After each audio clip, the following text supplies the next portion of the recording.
عین ادب تمام سامعین اور ناظرین خصوصاً نوجوان نسل میں علم و ادب کے فروغ کے لیے ہماری ایک کوشش اور کاوش کا نام ہے، جہاں ہم ادبی فن پاروں اور شعر و سخن کو ڈرامائی پڑھنت، موسیقی اور فنون لطیفہ کے مختلف اشکال میں پیش کرنے کی جسارت کرتے ہیں۔ اسی سلسلے کی ایک کڑی ہماری آج کی محفل غزل کی کہانی ہے، اور یہ غزل کی کہانی ہرگز ممکن نہ ہو پاتی اگر اس خوبصورت شام کے لیے ہمیں میک ڈونلڈس پاکستان کی معاونت نہ ملتی۔ So thank you McDonald's for supporting and patterning this beautiful event. تو جی ہاں، دا اسٹوری آف غزل، اور اس غزل کی کہانی کو سنانے کے لیے جن شخصیت کو ہم دعوت دیں گے ان کا بہت مختصر سا تعارف کروانا ضروری ہے۔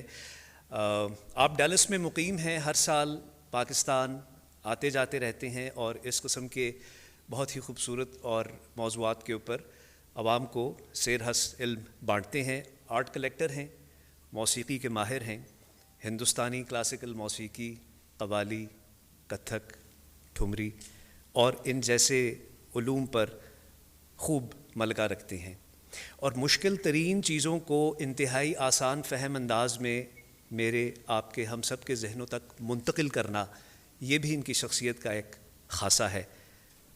پیشے کے اعتبار سے انجینئر ہیں۔ خواتین و حضرات، استقبال کیجیے علی عدنان۔ تو جی بہت شکریہ۔ سب سے پہلے میں یہ کہوں گا کہ آج بہت لوگوں کو میں یہاں پہ دیکھ کر بہت خوش ہوں۔ میرے 35-36 سال پرانے دوست اسرار اور ظہیر یہاں پہ ہیں، میری فرائیڈے ٹائمز کی ایڈیٹر صباحت جہاں پہ ہیں، ببلی جی علی کاظم جہاں پہ ہیں، میرا بھائیوں جیسا دوست راکے یہاں پہ ہے، علی، عثمان، اسامہ، اور آپ سب کے آنے کی جہاں مجھے بے حد خوشی ہے۔ اس سے زیادہ خوشی مجھے سنگن جگر کے 50 اسٹوڈنٹس کی ہے جو آج یہاں یہ پروگرام سننے آئے ہیں۔ آج کا پروگرام تھوڑی مختلف نوعیت کا اس طرح ہے کہ نہ یہ ایک لیکچر ہے اور نہ ہی یہ کوئی محفل ہے غزل کی، بلکہ ہم غزل کی بات کریں گے اور غزل کے بارے میں جو کچھ بتائیں گے اس کو اکبر، اکمل اور داؤد آپ کے سامنے پیش کریں گے۔ تو ہم 18-19 غزلیں آپ کو سنائیں گے، لیکن مکمل نہیں، ایک مکھڑا ایک انترا، اور پروگرام کے آخر میں جو وقت بچے گا اس میں باقاعدہ پرفارمنس کریں گے۔ اکبر ہمارے ملک کے مایہ ناز نوجوان گلوکار ہیں، اکمل باکمال نئے نواز ہیں، اور داؤد کا جواب نہیں طبلے میں۔ انہیں یہاں دیکھ کر میں بہت خوش ہوں۔ تو غزل نظم ہے جس میں عشق کی بات ہے، حسن کی بات ہے، آرزو کی بات ہے، خواہش کی بات ہے، تمنا کی بات ہے، اور یہ اردو شاعری کی سب سے مقبول صنف ہے جو کئی 100 سال کے ارتقاء کے بعد اس مقام پر پہنچی جسے آج ہم سمجھتے، سنتے، پہچانتے اور اپریشیٹ کرتے ہیں۔ آج کے پروگرام میں سب سے پہلے ہم اردو شاعری کی بات کریں گے، پھر غزل کی بات کریں گے، پھر کچھ بات ہندوستانی سنگیت کی ہوگی، اس کے بعد غزل گائیکی کے مختلف انگ کے بارے میں بات کریں گے، اور جو بڑے بڑے غزل کے گویے گزرے ہیں ان کا بھی ذکر کریں گے۔ تو جب ہم ادب کی بات کرتے ہیں تو نثر اور نظم کی بات آتی ہے، اور نظم کیا ہے اس پر کئی لوگوں نے مختلف طور سے بات کی ہے۔ اگر ہم ہسٹوریکلی دیکھیں تو کہا گیا ہے کہ نظم ڈیفائن کی جاتی ہے قافیے، وزن اور قصد سے۔ اس کا مطلب کیا ہے؟ قافیہ ہماری رائم ہے، قصد جو ہمارا ارادہ ہے نظم کہنے کا، اور وزن کا مطلب وہ ہے کہ جس کے بیس پر ایک آہنگ، ایک ترنم پیدا ہوتا ہے۔ لیکن مجھے اس ڈیفینیشن سے اختلاف اس لیے ہے کہ اس میں کچھ پرابلمیٹک ایشوز ہیں۔ پہلی بات تو یہ کہ اگر ہم بات کریں قصد کی، کہ شاعر نے ارادہ کیا ہے نظم کہنے کا، تو ہم اس میں سے الہام نکال دیتے ہیں، جو اپج کا کلام ہے وہ نکال دیتے ہیں، اور اس کے بغیر شاعری میں کوئی مزہ نہیں ہے۔ اگر ہم وزن کی بات کریں تو ہم اس میں سے ہندی اور ہندوی شاعری کو نکال دیتے ہیں، کیونکہ اگرچہ اردو، عربی اور فارسی شاعری بحر پر منحصر ہے اور اس کے کئی اوزان ہیں، ہندوی شاعری ماترا پیمائی پہ مشہور ہے، اور اگر آپ ہندوستانی پنگل پڑھیں تو اس میں ماترا شماری کی جاتی ہے اور اس کو ہم غزل سے خارج نہیں کر سکتے۔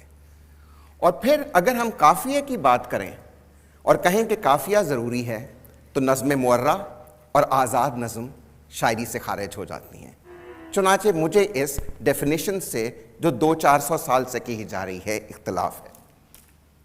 میرے حساب سے شاعری وہ کلام ہے جسے اس زبان کا بولنے والا اپنے احساس آہنگ اور اپنے احساس ترنم سے موزوں سمجھے، اور موزوں سے مراد کیا ہے کہ وہ عروض کے اصولوں کے مطابق تختی پر پوری اترے، اور ہم تختی کا ڈیٹیل میں ذکر کریں گے، اور جو عروض کے بحر اور اوزان ہیں ان کے مطابق درست ہو اور پھر منظوم ہو۔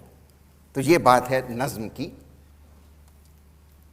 اب اردو شاعری کی اگر ہم تاریخ دیکھیں تو یہ ایک بہت زرخیز تاریخ ہے۔ It is rich, it is vibrant, it is something to be proud of. لیکن اردو شاعری میں ایک فرق ہے دنیا بھر کی شاعری سے۔ اسے پڑھ تو سکتے ہیں لیکن اس کا صحیح لطف لینے کے لیے اس کو سننا پڑتا ہے، چاہے وہ کوئی گا کر سنائے، چاہے کوئی تحت لفظ پڑھ کے بتائے، یا کوئی شاعر اپنے مشاعرے میں اس کو سنائے۔ اس کو سننا پڑتا ہے، اس کو محسوس کرنا پڑتا ہے، اور پڑھنا بھی اچھی بات ہے لیکن محسوس کرنا لازم ہے۔ اور اردو کے شاعری کی جب ہم اصناف کا ذکر کرتے ہیں تو دو بیسس پر، ہم دو بنیادوں پر اس کو بانٹ سکتے ہیں۔ ہیئت یعنی کہ نظم کی فارم کیا ہے، اور موضوع یعنی کہ نظم کا موضوع کیا ہے۔ اب اگر ہم بلاغت کی کتابیں پڑھیں تو اس میں 10 اصناف کو ہیئت کے مطابق ڈیفائن کیا گیا ہے اور 10 اصناف کو موضوع کے مطابق بیان کیا گیا ہے۔ ان دونوں فہرستوں میں 2 اصناف ہیں جو کامن ہیں، ایک غزل اور ایک قصیدہ، یعنی کہ غزل میں ہیئت کی بھی قید ہے اور موضوع کی بھی قید ہے، اور اس کا آج ہم ذکر کریں گے۔ اب اگر ہم اردو کے شاعری کے اصناف دیکھیں تو 4-6 درجن اصناف ہیں اردو شاعری کی۔ اب میرا دل تو یہ ہے کہ ان سب میں بات کی جائے، لیکن ہمارے پاس ہال صرف 10 بجے تک ہے، تو اگر آپ کسی 2-4 کے بارے میں سننا چاہیں تو میں بتا سکتا ہوں، یا میں خود 1-2 بتا دوں؟ ٹھیک ہے۔ اگر ہم کہہ مکرنی کا بات کریں تو یہ ایک مخمس ہے جس میں 5 مصرے ہیں۔ یہ حضرت امیر خسرو رحمۃ اللہ علیہ نے اختراع کی تھی، اور یہ 2 سہیلیوں کی بات چیت ہے، جس میں ایک سہیلی پہلے 3 مصروں میں اپنے محبوب کے بارے میں کہتی ہے، پھر دوسری سہیلی اس سے پوچھتی ہے کہ تم اپنے محبوب کی بات کر رہی ہو، تو وہ مکر جاتی ہے 5ویں میں اور کہتی نہیں، میں کوئی اور بات کر رہی ہوں۔ اس کی مثال، وہ آوے تب شادی ہووے، وہ آوے تب شادی ہووے، اس بن دوجا اور نہ کوہے، میٹھے لاگے وا کے بول، یعنی کہ وہ آئے گا تو شادی ہوگی، اس کے علاوہ دوسرا کوئی آنکھ کو بھاتا نہیں، میٹھے لاگے وا کے بول، اس کی آواز خوبصورت لگتی ہے۔ تو سہیلی پوچھتی ہے، اے سکی ساجن، وہ کہتی ہے نا سکی ڈھول۔ تو بات کہہ بھی گئی، جب سہیلی نے پوچھا تو مکر گئی، یہ کہہ مکرنی ہوئی۔ ایک اور صنف یہاں 12 ماسا کی ہے، جس کی شکل مثنوی کی ہے، لیکن یہ ایک گیت ہے جو ایک عورت گاتی ہے یا لکھتی ہے یا نظم ہے، جس میں وہ اپنے ہجر فراق کا ذکر کرتی ہے، کیونکہ محبوب اس سے دور ہے، اور بتاتی ہے کہ سال کے 12 مہینوں میں اس نے کس کس طرح اپنے محبوب کو یاد کیا، کس کس طرح اس کی قربت کو یاد کیا، کس کس کی طرح اس کی محبت میں وہ تڑپی۔